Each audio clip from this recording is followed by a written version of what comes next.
What the fuck?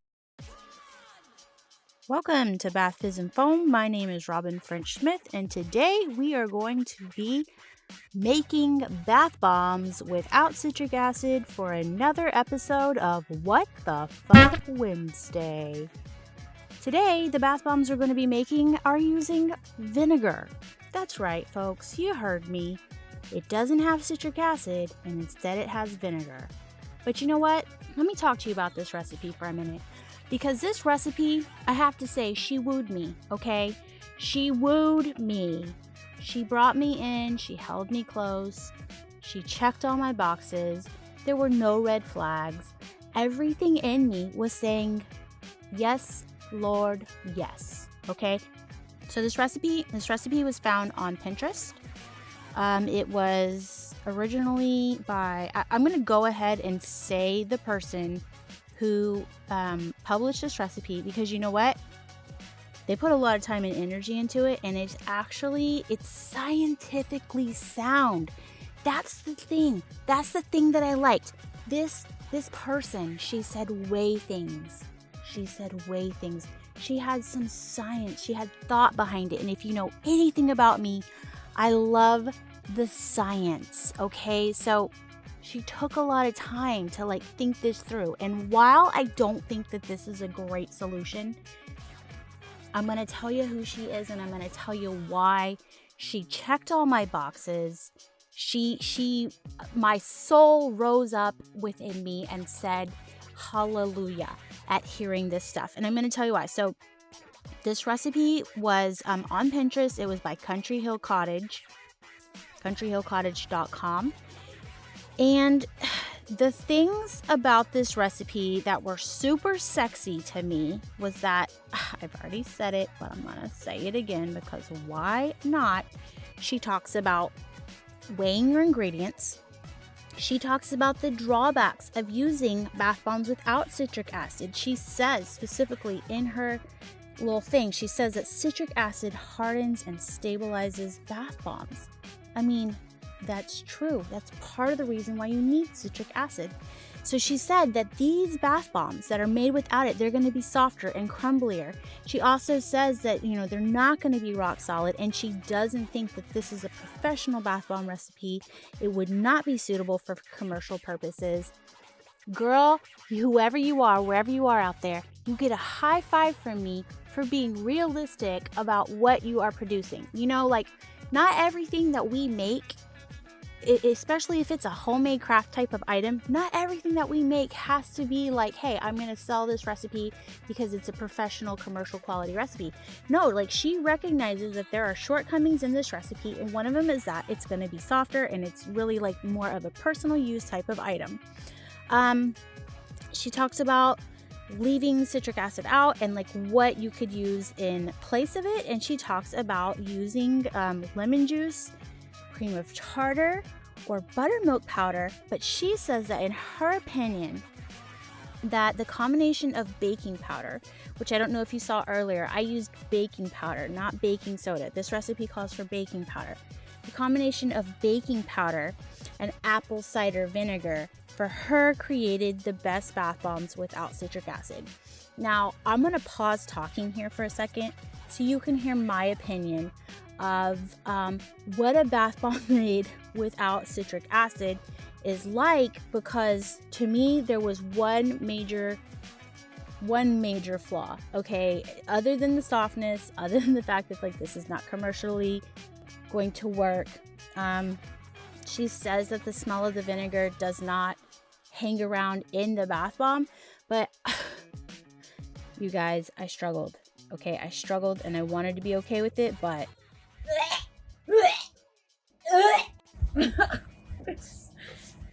oh God, me. What? Oh, why? Oh my God. Oh my God. No. God.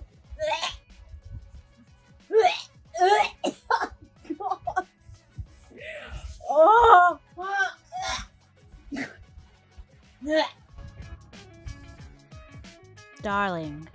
Darling, I was gagging, and not in the way that RuPaul talks about gagging. No, my dear, the smell of vinegar was so strong. It was so strong. And like, look, I make kombucha. I make kombucha. I love pickles. I will eat baby pickles as a midnight snack, okay? I don't mind vinegary things.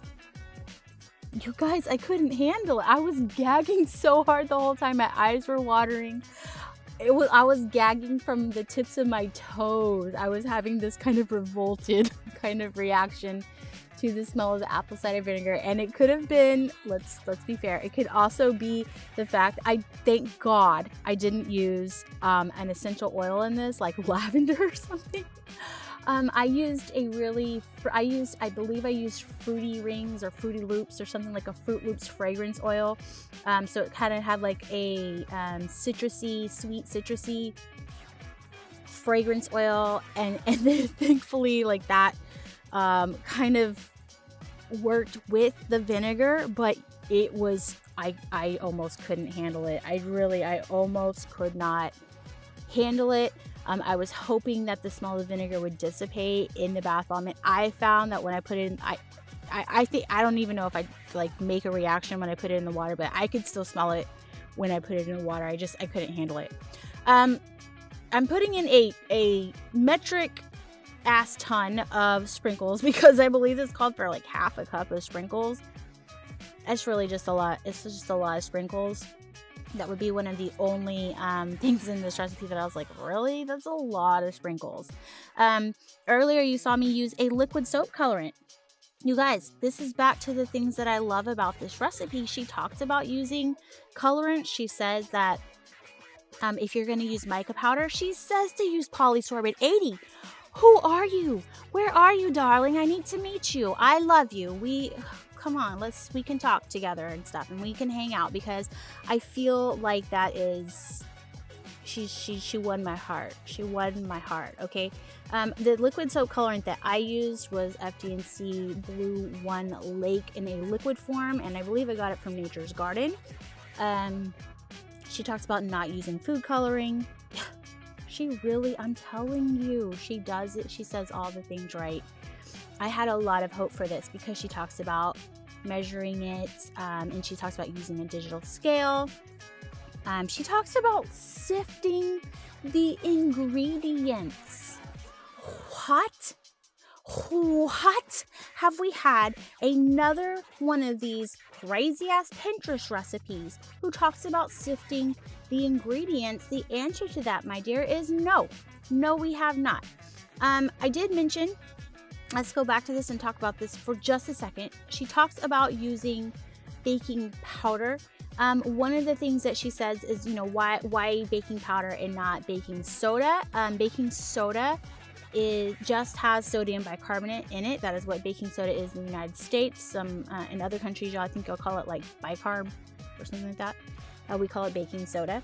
And baking powder is a mixture of baking soda and a starch that acts as a drying agent. So this is a quote-unquote 3-ingredient recipe. It uses the baking powder, the apple cider vinegar, and then the liquid oil, plus a heckin' ton of sprinkles and essential oils. So, 3 ingredients. I don't know if we can really say that, but it is a minimal ingredient recipe. And so I believe, that drying agent in there in the baking powder helps with them drying out quickly. It also uses isopropyl alcohol as the binder, which is slightly problematic for me. I find that when I make, I'm not gonna make this recipe again. I cannot do the vinegar again, but I would be interested to see if I did this with a binder that was appropriate for my region, if I would not have as many issues with cracking, because these end up cracking quite a lot. It's very dry and like powdery, which I expect it to be dry and powdery anyway. But if I made my regular bath bomb recipe that I make all the time, if I made it with rubbing alcohol, I would have that same issue. So I'm just kind of interested theoretically, in my soul, I would be interested to see if that would make a difference, but the reality is that I am never going to make this again. High fives to this lady.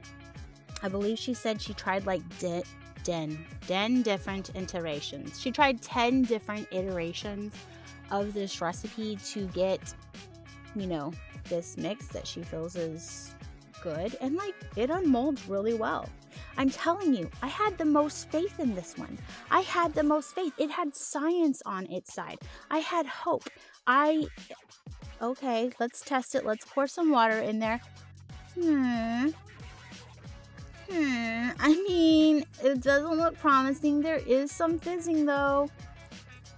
There is some fizzing. It doesn't look like, you know, it doesn't look great, but there is some fizzing going on. So who knows? This could work. Hey, those bath bombs are done. Should we go get them? Let's go get them. Sunlight.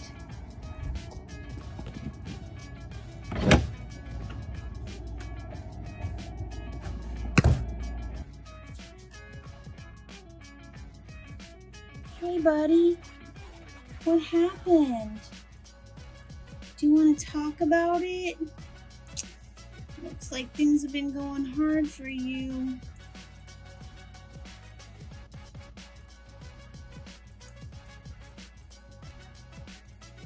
Let's test them. Ugh. Still smells like vinegar. Still smells like vinegar. Still smells like vinegar.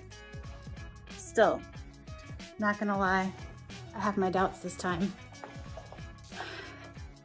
This is the one I had the most. I felt like this one had the most potential. I felt like it had the most potential. It had a lot of science behind it, you know? So I was rooting for this one. This is the one I was rooting for. Just letting you know, okay? But you do already know that because I've already made that abundantly clear in this voiceover that I'm doing. But, you know, I never know when I'm actually recording the actual thing what I plan on saying. So there we are, filling the tub with water. Look at this poor guy. He is pretty cracked. The good news is when a bath bomb is cracked like that, it usually means they're going to float. And look, I mean, he does float. He does have some fizzle going on. Not a ton. I wouldn't say that this is like gonna replace a real bath bomb anytime soon, but the science behind it is at work. An acid with a basic is producing fizz when water is introduced. It's just not a lot though. I feel very let down. This was the one I was betting on. Like, this was the one that I thought would work. I had the highest chance of working. It was this one. Oh, it's over. It's over. Clean it up. It's time to clean it up. Let's go. Let's go. Chop, chop. Chop, chop. Time to clean it up. Now we done had another skanky ass bath bomb in our bathtub. Okay, look, I'm sorry I called it skanky. It's not as skanky as some of the bath bombs we've had, but that's a lot of sprinkles that I'm gonna have to wash down my tub or try to clean up somehow. And also, even though this recipe talked about using polysorbate 80 if you're using mica powder, you can see the oil floating on top there. It unfortunately did not talk about using an emulsifier just as a good, you know, practice, you know, because if a bath bomb has oil in it, it's always a good idea to include an emulsifier, because now those oils are in my tub and I will have to clean them out because I have children that are going to get in this tub. So, you know, but on a scale of 1 to 10, 1 being the worst bath bomb, on a scale of 1 to 10, 10 being the worst bath bomb ever and 1 being the most benign bath bomb, we're gonna give this like a 2. If the most I have to do is get myself some Dawn and give it a quick scrubby. I'm honestly okay with that.